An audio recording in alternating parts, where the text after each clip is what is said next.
Hello, my name is Adam Wasser from Brooklyn, New York. On the idea of should Romney and Paul be the next Vice President and President of America. Many times when we look at social media, CNN, Fox News, MSNBC, the New York Times, and other agencies, we find that they give their opinions, but they don't really say who they personally support and who they personally favor. I'm not going to do this in this video. I'm going to come straight out and say it. I 100% President Barack Obama for President of the United States, and I'm going to tell you why. Romney, when he was young, was a bully. His father was the senator of Michigan. He came from a wealthy home, and he was a bully. He was an ass. As time went on, he went into the business of private corporations, where he would buy a company that was falling apart or dying, and instead of making it come back, he would sell it to China or Thailand or wherever. As time went on, he ran for senator of Massachusetts to Kennedy. He lost. Then he ran for governor. He was a one-term governor. He won Massachusetts, and he almost completely supported Barack Obama's policies. But he lost in the second election. Then he runs for president. He loses the nominee to McCain. Now he's running for president again. Here's a man that has gone the long road, but in reality, what is he running on? Where does he truly stand? His policies have changed throughout the years. 10 years ago, what he believed in is not what he believes in today. And many people will say that's because he's running on the Republican ticket. He needs to be more conservative in order to get those Republican votes, and to define himself differently than President Barack Obama. So what does Romney stand for? Well, for one, Romney stands for cutting all social programs. He says this openly. This is not coming from me. This is coming from him. He supports in reducing Social Security. He supports decreasing food stamps by 35%, and he supports turning Medicare and Medicaid into a voucher system. Now, they will say that older people, retirees over 65, will not be affected by his plan, but in truth, if you read on, it says that they won't be affected right away, but in 12 to 15 years, they will be reverted into a voucher system, so that ultimately everyone is in a voucher system of Medicare or Medicaid.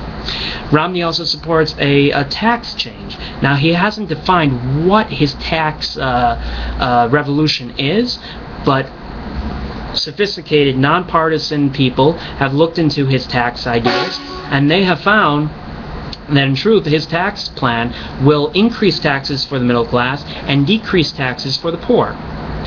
Decrease taxes for the wealthy.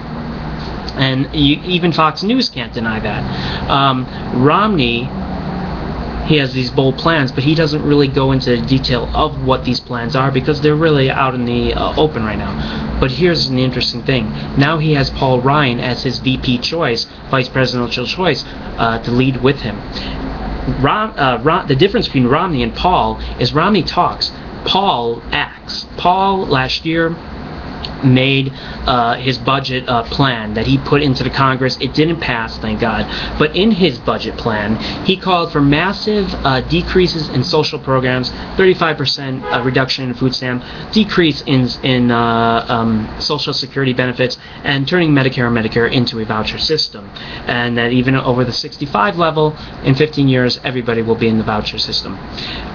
Paul Ryan is a man of action, but his actions are to decrease social programs and increase programs like the military and increase reducing taxes for the wealthy of Americans.